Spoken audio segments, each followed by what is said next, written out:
The MeanGene Show on iHeartRadio. You can also listen on Spotify, iTunes, TuneIn Radio, Amazon Music, or wherever you listen to your favorite podcasts. The MeanGene Show airs weekly on iHeartRadio with guest professional athletes, national sports writers, and much more. We discuss the latest in the NFL, NBA, MLB, NHL, and more.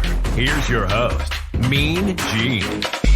Hello, everyone. Welcome to the MeanGene Show. We are broadcasting live from Virgin Hotels, Las Vegas, 4455 Paradise Road here in Las Vegas. As we told you, we would be here for the next 6 months. Got 13 shows. This is one of 13 here, and it's going to be a great show. The MeanGene Show, I'm going to have a couple of guests that are associated with Virgin Hotels, Las Vegas. They're going to come on and tell us a little bit about the hotel and what's going on in the hotel. And the second show, which is the Sports Kings, that's going to be me and Rudy Reyes and Dustin Pfeiffer. We're going to talk a little bit about the AFC West and what's going on with the Raiders and everyone in that division. Then the last show is going to be the Sports Kings. That show is called The Picks Are In, and Jeff Lambert and Jacob Mosley are going to talk a little bit about what's going on in the sports betting world. But let's go ahead and introduce my first guest here, because I met him a while back. I actually met him a couple of months ago, and I guess I made a good impression on him because he's actually one of 5 bosses I have here at the hotel, and they invited us back. But anyway, my first guest is the Chief Marketing Officer, Virgin Hotels, Las Vegas. He's responsible for brand growth and marketing penetration for JC Hospitality LLC. Please welcome to the show, Chad Brown. What's up, Chad? Hey, how you doing? Thank you for having me. Doing great, man. I'm so glad you allowed us to come here. We're thrilled to have you. We are happy to be here, and I tell you what, I really like the attire here. You know, I've noticed because I've seen you on social media. You get dapper wherever you go, man. I like to think that I don't have much class at all in my style, but I do appreciate the compliments, and you know, the jacket's gotten quite a few comments today. Yeah, I bet it is. I told them to give me one in an extra large size. So my first question here is Chief Marketing Officer. What exactly is your direct responsibility here at Virgin Hotels? So Virgin Hotels Las Vegas is a very unique property in Las Vegas and really in the U.S. We are a multi-operator property. So what that means is we are a member of the Hilton program. So Hilton manages our front services. We're a Curio property. Mohegan Sun Casino is our casino floor. They're our lease tenant here, and they manage our casino floor. We are also a Virgin Hotel. That's a deal we have with Virgin Hotels, where that's the flag we fly on the side of the building, and that's the brand that we follow for this property.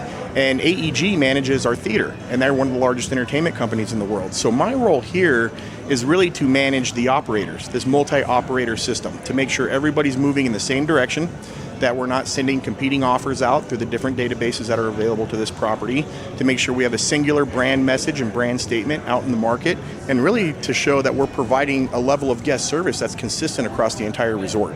Okay, and you know, earlier we got word that your boss Bosworth had an event that came up, and he's going to actually come on the show a little bit later. So I got some questions that I had planned for him. I'm going to ask you. But yeah, no problem. I got some specific questions for Boz, though. All right, yeah, save some good ones for him. Boz is quite the character. So now you mentioned these multi-operators that you have here. I mean, how difficult is it to just kind of keep everyone on the same page? You're working with so many different operators within the hotel. Here's the good news, Gene. We're working with world-class operators here. These are folks who operate across the entire world. They're best in class. They know what they're doing. And these partnerships, you know, we all came together at a conference table before any deals were signed, and everybody was actually very excited to work together. Very professional. They understand the mission. They understand the goal. And they make our lives easy, to be honest with you. They're such great operators in their own respects in each area. They're the experts in their area. And so for us, it's been a really good experience working with these guys. Now, you know, you mentioned you got the AEG. I think we're actually going to speak with someone from AEG a little bit later on in the show today. But tell the listeners exactly what are some of the big projects that you currently have going on inside Virgin Hotels Las Vegas. Yeah, so Virgin Hotels, we're known and are going to continue to be known for our entertainment and our food and beverage. We think we're up there with the echelon of Las Vegas. So we have 4 different entertainment venues here on property. We'll start with the theater at Virgin Hotels Las Vegas, previously known as The Joint during the Hard Rock days.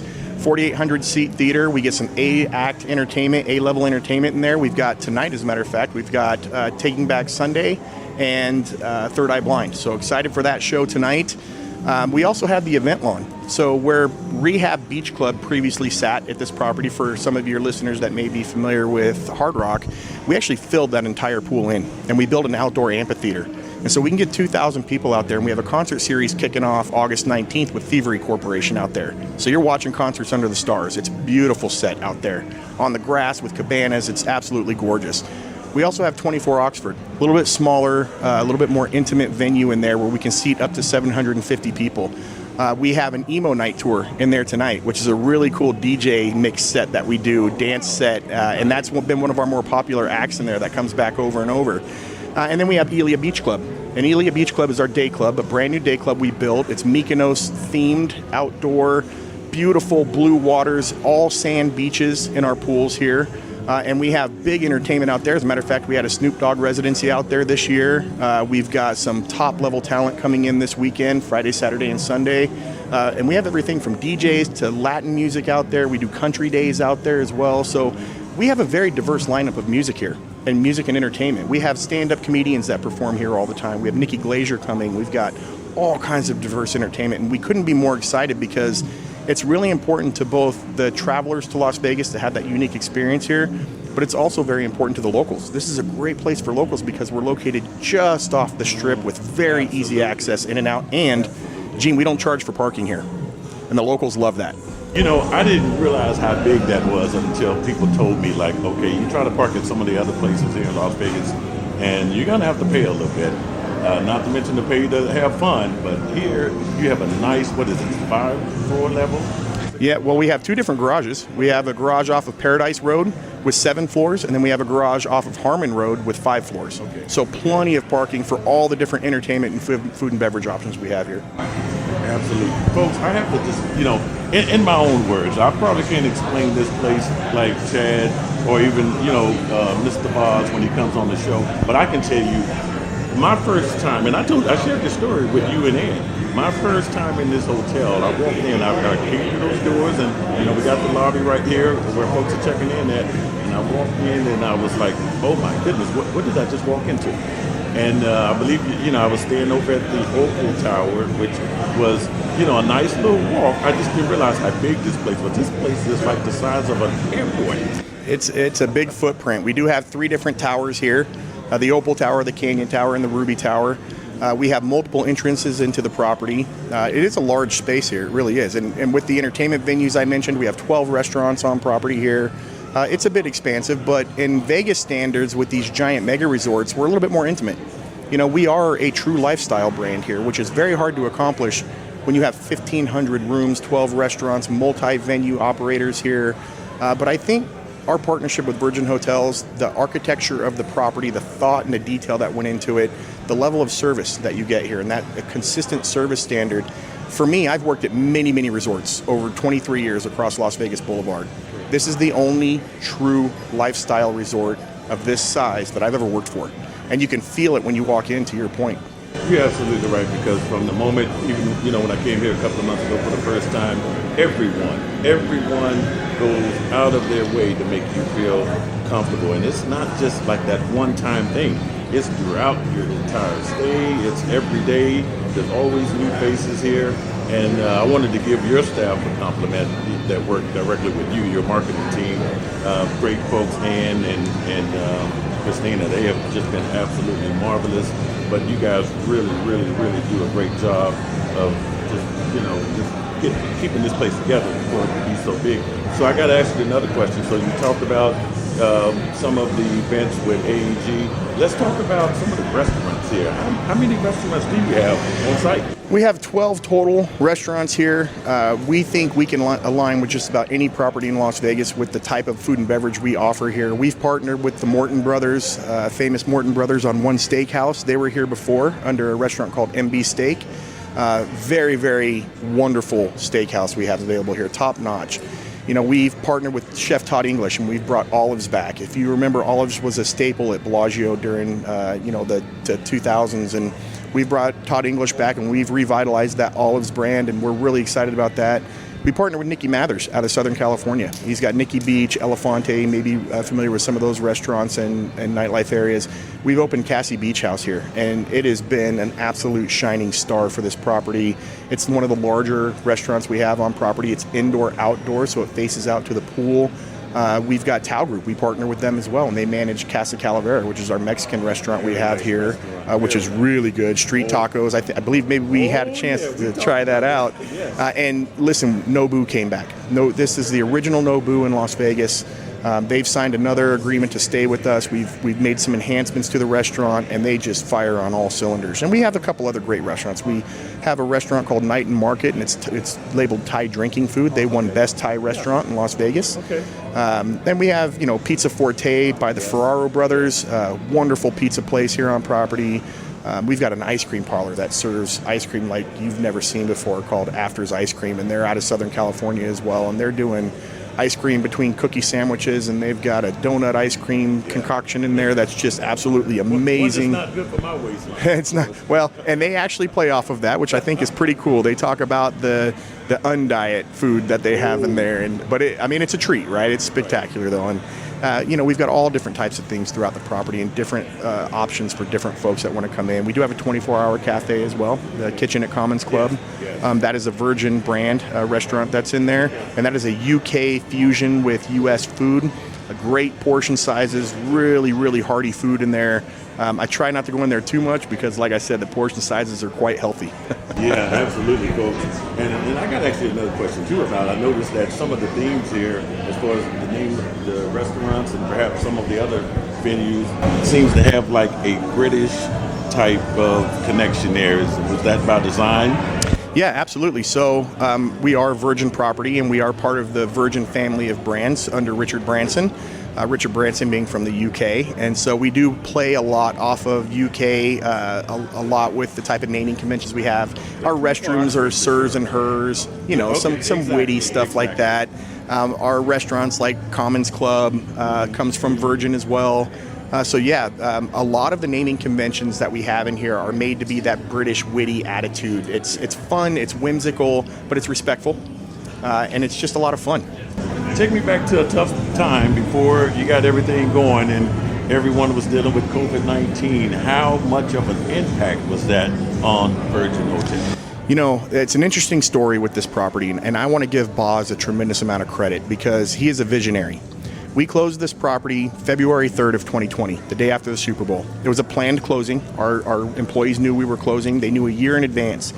He had offered the employee base here a bonus and unlimited opportunity to gain vacation if they stayed until the last day, and they get paid out on their vacation, so no vacation caps.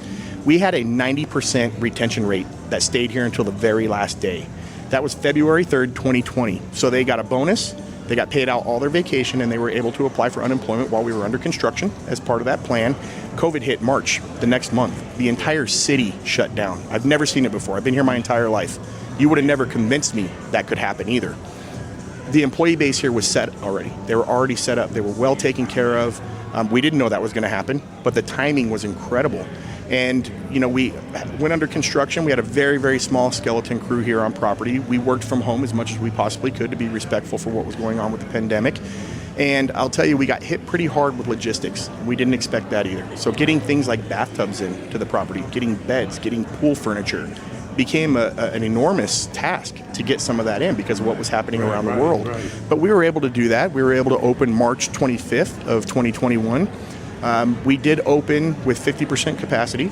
Okay. We opened with no bar stools. We had plastic between every single slot machine and table game, and we were mask mandated at the time as well. So it was an enormous challenge, and probably not from a business perspective something you would normally think, well, let's open at 50% with reduced capacities and not make peak money. But for us, it was about getting the locals back to work. We knew there were 2,000 people waiting to come back to work that needed to come back to work. And so it was important to us to open for our local community, for our employee base. And it wasn't as much about let's open and start making tons of money, nothing like that. It was about getting these people back to work in a responsible manner. And so I got to give boss credit because this was his vision on how we handled all of this. And we were the first property to open back up when the city reopened. And we were a brand new property. So not only were we the first to come back, but we were brand new as well. Yeah. So, and we did it in a very responsible manner. We followed all rules and regulations. We followed all of the health code, different rules that were in place. We made sure, we partnered with a company that would spray the casino with a disinfectant that was harmless to people. Okay. And it disinfected 90% of all viruses that could come into the casino. And we just went above and beyond in every manner. And I'll tell you something else about partnering with these top-notch operators. They were operating in other parts of the world already during COVID.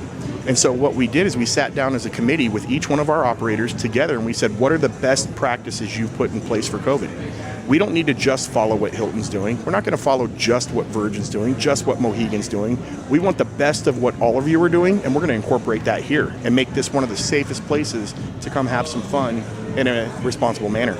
So it was pretty incredible, Gene, what we were able to accomplish here. Yeah, I can only imagine. And like I said, I'm looking forward to speaking with Boz on just, like you say, his vision and how you guys just stuck to the plan and made this place is spectacular. So, okay, I got to move it over to sports just a little bit. And I know I'm going to be respectful of your time there because I know you're very busy. No worries at all. The Las Vegas now have three major sports teams. We got the Aces, we got the Golden Knights, and we got the Raiders. How much of an impact has those three professional sports teams had here on the hotel? Well, it's had a huge impact. Let me start there. The leadership team here firmly believes in the power of what these professional franchises are doing for this city. It is changing the face of Las Vegas in a good way. And so we want to partner in that. We want to be a part of that change. We believe that every day is different, and the only thing that's guaranteed to stay the same is that it's going to change again. And so we embrace it. We embrace these teams coming in and the different elements that they bring for the tourists and the locals that are coming in. So we partner with a lot of them. We partner with the Raiders. We're the official host hotel for the Las Vegas Golden Knights. We partner with our college team here. We're right across the street from UNLV. So we partner with football and basketball. We have the coaches over here all the time. We do a lot with them as well in terms of just making sure that they have what they need for any recruitment efforts that are coming in, that we're sponsoring their events and helping support them financially as well. But it's not just those three teams. I don't know if you're familiar, but we've got a professional lacrosse team that's coming here now. We've got a professional indoor football league team that's here now. We've got Formula One coming next year. Absolutely. We've got the Super Bowl coming. Yes. These teams being here are doing more for this community than just being a professional sports team. They're bringing in things that are good for the city. They're good for the locals. It employs folks. It keeps people busy. And it's just really good for the city. And it increases tourism, which is our bread and butter. And we want to be a big part of that. So we try really hard.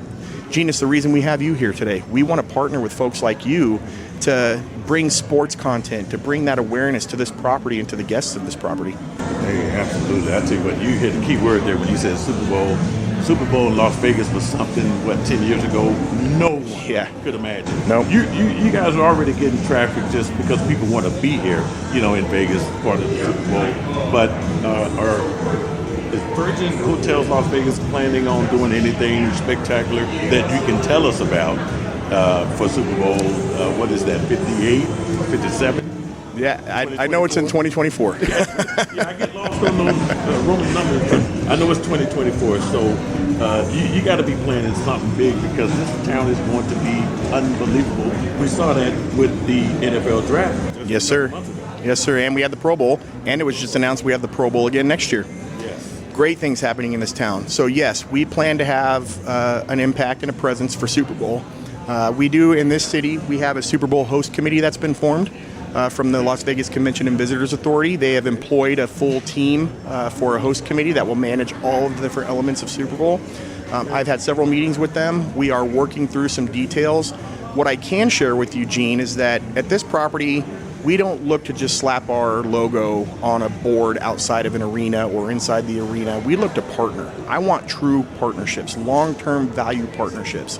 And so the things we're looking to do here are to partner with the Super Bowls, with the Formula Ones, and figure out ways where we can provide a value back to that organization, whether we're hosting a VIP event here for their VIP clients, or it's an owner's dinner, or it's an annual board meeting for their event, or they're doing some sort of party and they need giveaways or they need different items available for sweepstakes, and we want to partner with them. Now, don't get me wrong, sponsorship's very important to us and we participate in a lot of that, and there's a lot of activation with the teams there. But again, we're looking for a true partnership, and so we're working together with the Super Bowl host committee right now to figure out how this property can not just go out and sell rooms at a discount, but we want to know how we can partner with them and add value to their game and not just them adding value to fill this hotel up. So we want to go two-way with that. It's as much as I can tell you right now because we're still in negotiations. I got it. I totally understand. Folks, once again, we are talking with the Chief Marketing Officer of Virgin Hotels Las Vegas, Chad Brown, a great guy, and he's just sort of giving us the skinny on this hotel. You can always go to Virgin Hotels Las Vegas, VHLV.com, and learn all about this hotel. You don't even have to take our word for it. Okay? People are leaving testimonials. They will tell you everything about this exciting hotel, which is, what you say, 1.5 miles from the Las Vegas airport? We're actually less than a mile from the airport, and we're exactly 1 mile from the very center of Las Vegas Boulevard, straight shot down the road. You just can't beat it, folks. I mean, it is an immaculate place. So I want to get off the subject a little bit and just talk about some of the things. I want to talk about you a little bit because I know that you are well connected to the community of Las Vegas. Some of the things that you have going on in this community is amazing. And I know that there was an announcement a couple of weeks ago that involved you. And I want you to tell the listeners about how you are connected to the community of Las Vegas outside of Virgin Hotels. Yes, sir. I grew up here. This city is very important to me. My kids are growing up here. And I believe that there's a lot, folks that are in the position to do it should give back. And I take that very seriously. I had a lot of mentors. I had a lot of people that looked out for me, folks that did things that to them probably seemed like nothing and to me was the world. And I think back on that quite often, and I think, I'm in a position I need to do the same thing. I have some influence, just being here for 23 years in the casino industry and doing the type of work that I've done. I try to leverage a lot of that to help this community, and that's everything, Gene, from, I recently joined the Board of Trustees for Olive Crest of Nevada. I'm very passionate about helping children, especially children that are neglected or abused, and Olive Crest was very important to me because they look and seek to help the family. It's not, they have services available for fostering and adoption and things like that, but it's more about going back and helping the family out and getting the family in the right place where they're a good organizational family and not broken. And that is so important to me. But in the position I'm in here, I also have wonderful opportunities to partner this property to help the local community as well. And as a corporation, I think, Boz is very passionate about this as well, and I'm thankful to work for a man like that allows me to go out and get this property involved in making this community a better place. We just donated $10,000 for the Battle for Vegas softball tournament between the Raiders and the Golden Knights. They were raising money. It's a completely philanthropic event. It's a lot of fun, but they're raising money for the local community. And they came to us and asked us about a sponsorship. And I said, no, I want to get more involved. How can I help? How can we be a part of that? How can we make a difference? And so we upped what we wanted to do, and they were a great partner with us, and they invited us in. And so I was very blessed to be able to go out on the field and present a $10,000 check to the home run derby winner to be able to utilize for his local charity of choice. And it's just been a great run. There's a lot of great opportunities in this city. I try to be involved in each and every one that I have the time to do that are within the area that I'm passionate about, because everybody has a different passion. And for me, I'm trying to stay very focused and add as much value as I possibly can to any organization I choose to be a part of. And I got to tell you, it's been more rewarding than I can possibly explain to you. And that's just a couple of things. There's so much more than that we're doing, both at the corporate level, but also on a personal level. I know this guy is amazing, folks. How well he is connected to the community. You just don't find great guys like you, Chad. You are very well known in this city. I can mention your name. They're like, "Where is he?" You're being too kind. Hopefully for good reasons too. Oh no, it's good reasons. So let's talk about another service that me and you have some sort of connection there. You were in the United States Army. I was. I'm very, very proud to say I had an opportunity to serve this country, and thank you. Okay. I'm grateful that I had the opportunity to serve this country. I don't think it's for everybody, but for those that it's for, I have great respect and a lot of pride in folks that choose to do that.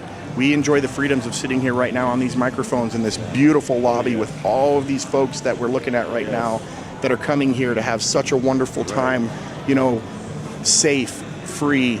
They can enjoy food and beverage. They can go to shows. They can sit down and gamble just a little bit if they choose to.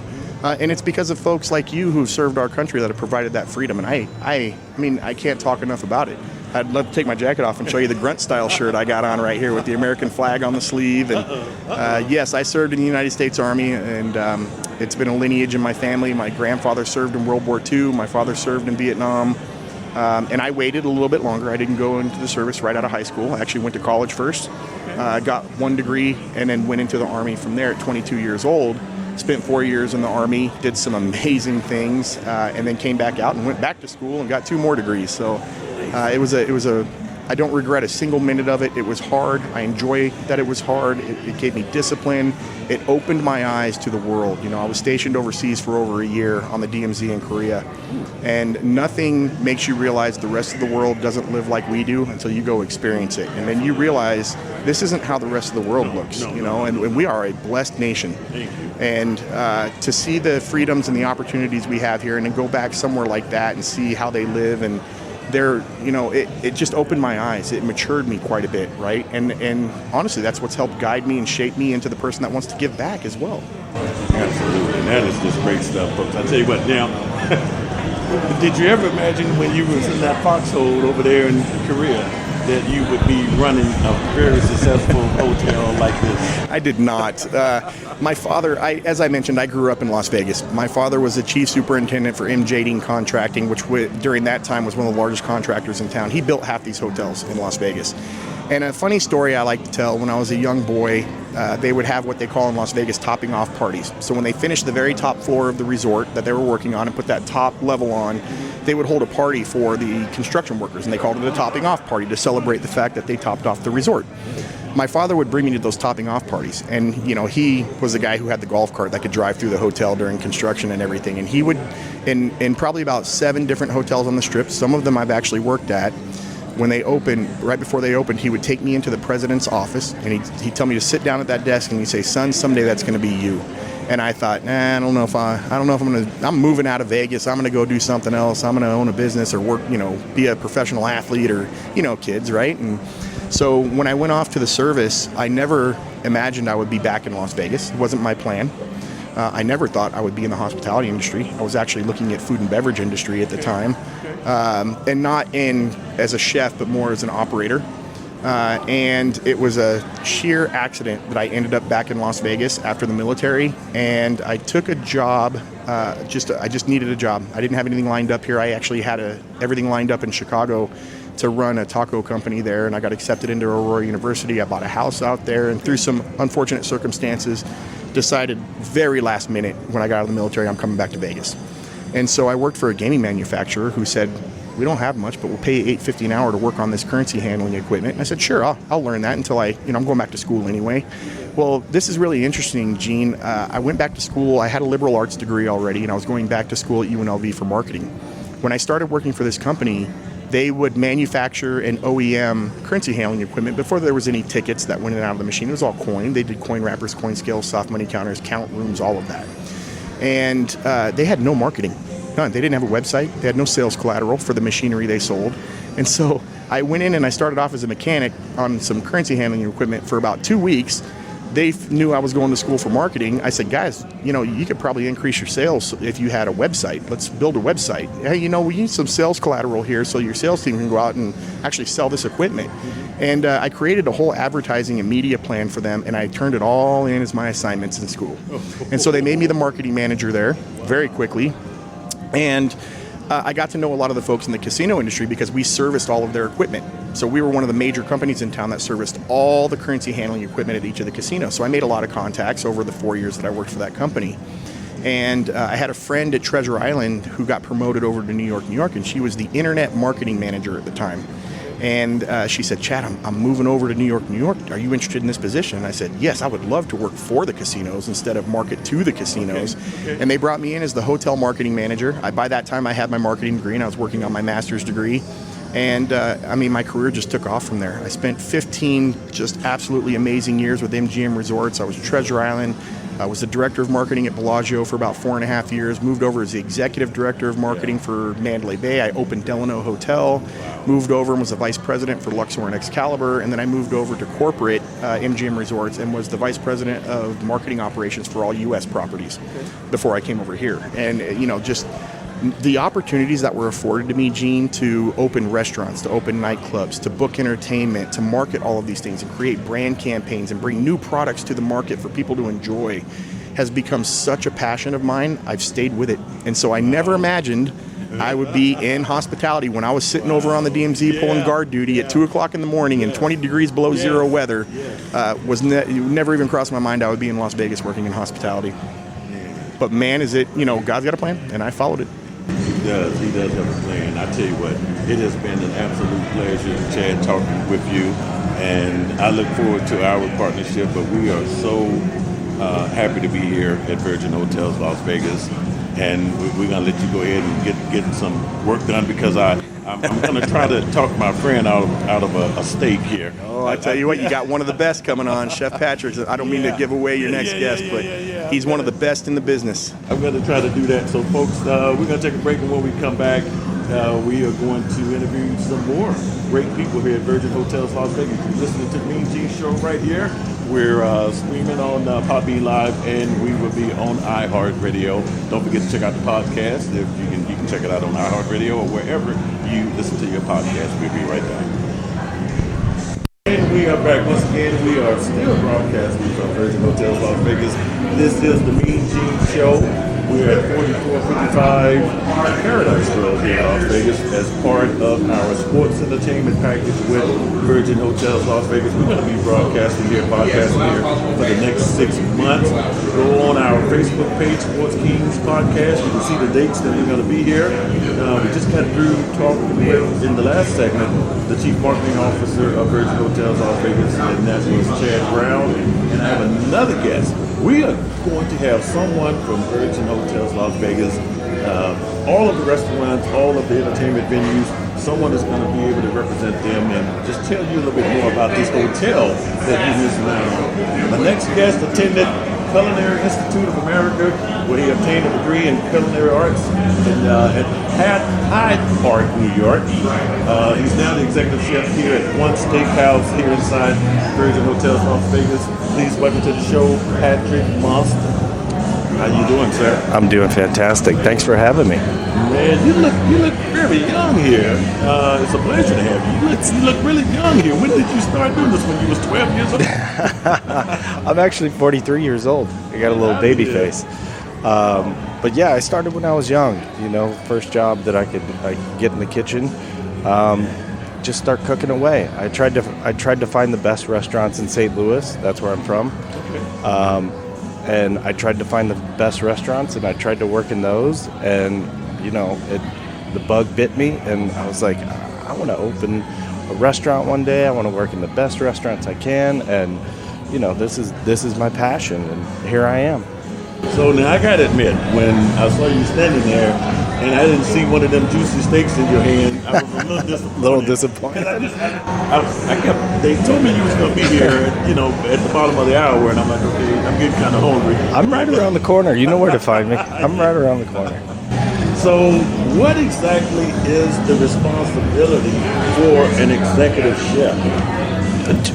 Just making sure everything goes smooth.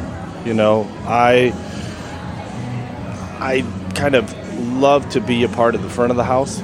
Being in the kitchen for 25 plus years, I never got to be that front of the house type of guy. But when you reach that executive chef level, you touch every part of the restaurant. The dishwashers, the bartenders, the hostesses, the servers. And so, to take that next step and kind of encourage the front of the house with the passion that I have for food, what they need to do is get that passion going towards the guest experience, just to make it the whole package. So now, and let me just kind of look at the structure there. So you're the executive chef. So how many people do you have working with you? So my sous chef, I have one sous chef who hopefully can read my mind, and when I'm not there, he takes my spot, and so he makes sure all the kitchen's running smooth. But then there's also a general manager who's kind of like me, but in the front of the house. So he's watching all the servers, he's watching all the bartenders and stuff like that. So me and him work in tandem to make the restaurant work, and then he has assistant general managers, and then there's servers. It's a team, and that's a cool thing about it. That's another thing why I was like, this is a cool environment, because when it's working well, it's fun to watch. It's fun to watch this well-oiled machine pumping out food. You know, there's tickets coming in. There's people getting drinks. There's a hostess sitting at another table, and there's servers ringing and stuff. There's guys working in extremely hot environments. Oh, I can only imagine. And everybody's having a blast, and pumping out great food, and you have guests smiling. That's when it's a really good feeling. Wow. So now you have to excuse my ignorance, and I think TV sort of portrays chefs in a bad way, and that's thanks to Gordon Ramsay, right?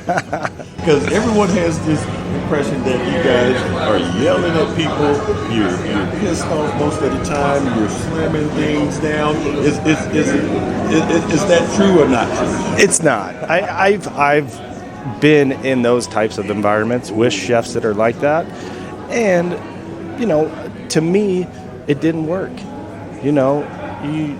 It's not a productive environment. And so when I started running kitchens and when I started, hiring cooks, I did the opposite of that. I wanted to nurture cooks. I wanted to watch them grow. I didn't want to beat them down and say, hey, you're doing this wrong, and screaming in their ear. That's not going to get you anywhere. Why not?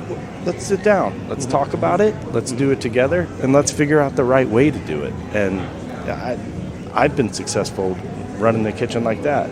But, anybody can lose their temper here and there, but you just got to watch it. Is that sort of made for TV? Yeah, exactly. Okay, I kind of thought that. So let's talk about... We're all sweethearts. I hear you, man. Let's get into some of the meat potatoes, so to speak. Yeah, let's do how it. you go about putting these things together. So is there any seasoning or marinade tips that you care to share with us? So I was on TV yesterday talking about this, and a lot of people always ask me about grilling steaks at home. And I like to keep it simple. Salt and pepper, and find a good quality butcher. If you're going to have a steak dinner, find a good butcher and then get a good steak. Pay for it, get a good bottle of wine. It's going to be an experience. But if you're grilling at home, whether it's on gas, whether it's on charcoal, my biggest word of advice is look up how to build a 2-tier fire. You got a hot side and a not so hot side. So you get your hot side, you're going to sear it, then you get your other not so hot side just to kind of cook it through. But keep it simple. Nice salt and pepper, and have fun with your guests that are at your house, or have fun with your significant other. Make it a good time. Cooking should be fun. That's amazing. So how do you know if a steak is cooked to a desired level? Now, medium rare, medium, mid-well. Nowadays, there's so much technology out there with these thermometers that are connected to Bluetooth and stuff like that. Me being in the kitchen, working on a broiler, I can do it by feel, but not everybody can. Okay. So I just recommend getting one of those thermometers, and they'll tell you, a medium rare is going to be 120, medium is going to be 130. Okay. They'll give you those temperatures, and it. Obviously, you don't want to mess it up, so don't walk away and have too many glasses of wine, but... Let's talk about this wine, because I hear that you are a big wine person. So what's the connection between a good wine and a great steak? They go hand in hand. They complement each other. And you brought it up earlier when I was at CIA, getting my degree. The majority of the classes were cooking classes, but we did do a wine course, and it was by far one of the hardest classes I've ever taken in my life. And we were drinking 15 to 20 wines a day, learning about regions, learning about grapes, learning about the food that it pairs with. And it got me interested, and I started studying about wine. So, I'd love to get with our wine director and figure out cool new stuff, cool new regions around the world, and what's going to go with oysters, what's going to go with fillets and stuff like that. It's fun. It's Great stuff. So, is there any? Let me get this question right, because I know they wanted me to ask. What chef do you admire the most? What chef that you've met in your past, or maybe you haven't met, but you admire that? There's been a few, no big, name celebrity chefs, but there is, like I said, when I was in St. Louis, I always wanted to work in the best restaurants. There was a restaurant that I worked in called King Louis, and the chef there, Kurt Warner, he was a huge inspiration to my career. Being in Missouri, we had farmers everywhere, so farmers would come to our back door with stuff they didn't sell at the market that day, and we'd come up with specials like on the spot like that. And to watch him creatively work like that, it was fun. It's a huge inspiration to me. And then when I moved to Vegas, I got to work with a great chef, David Walzog, at the Wynn, and another huge inspiration to my career. Watching him work and me and him working together to do 700 to 800 covers a night. It was a cool experience working with him. That's great stuff. So you said Kurt Warner, right? And you do know. And it was in St. Louis at the time. Oh, yeah. Because I'm like, wait a minute now. Yeah. Okay, that's back when the Rams were good too. Wow. How that's amazing. Yeah. Because I saw Underdog and I didn't see anything about him being a chef. Yeah. But who knows? He did bag groceries, Yeah. So and one last question. What famous person that you prepared a meal for? There was a lot. Being at the Wynn for 10 years and when it first opened, there was a lot of a lot of famous guests that came through there. I'm a big soccer guy. Okay. And we had David Beckham walk through the kitchen one time. Wow. And it was one of those moments where that's David Beckham. Oh, wow. And so that was pretty cool, nice. And then we've had President Bill Clinton, a bunch of people, man. It's cool to meet those people, but it's also really great to meet a local couple from Las Vegas that is out for their anniversary. Okay. Sitting down and talking to them. Real people. So Real people. Yeah. And, that's fun for me to get those 5 minutes with people. And, being a chef, people love to grill me on questions. But, how often do you get to talk to a chef and ask him questions about food? Right. How do I cook eggs? How do I do this? So I love getting those questions every night, just people firing questions at me. It's fun. That's great stuff. Patrick, I tell you what, I know, and I can ask you a lot of questions. Well, one last one.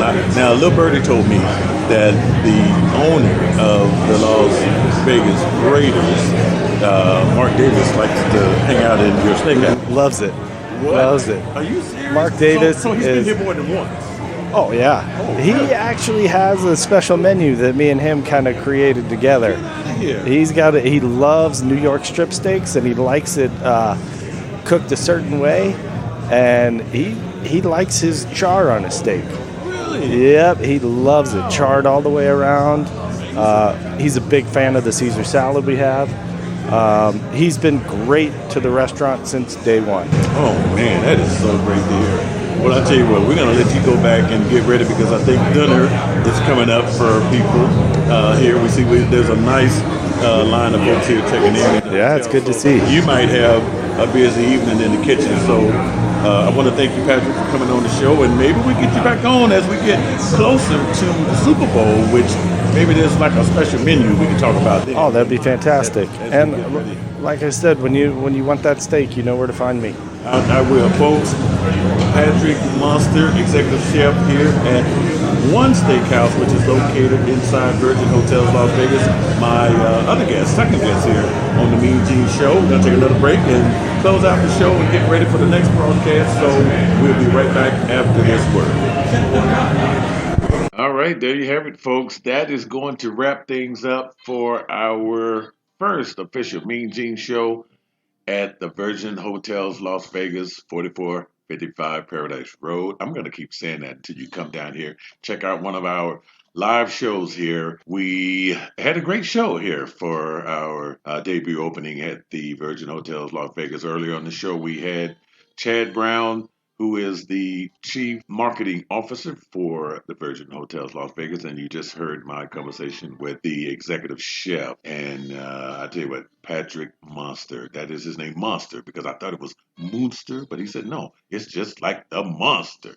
But anyway, he is the Executive Chef at One Steakhouse. What a great show here. We've had a lot of fun here. I know the acoustics were not as great. You know, he had a lot of crowd noise, had music and everything going, but for the most part, you know, we're going to work these kinks out. First broadcast in a public place in a very long time, but man, we got some great shows coming up for you here. Hope you enjoyed it. We'll be back here tomorrow for day 2 of our first opening weekend here at Virgin's Hotel Las Vegas, and we'll see you, okay? MeanGene Show here on iHeartRadio or Spotify or wherever you get your podcast from.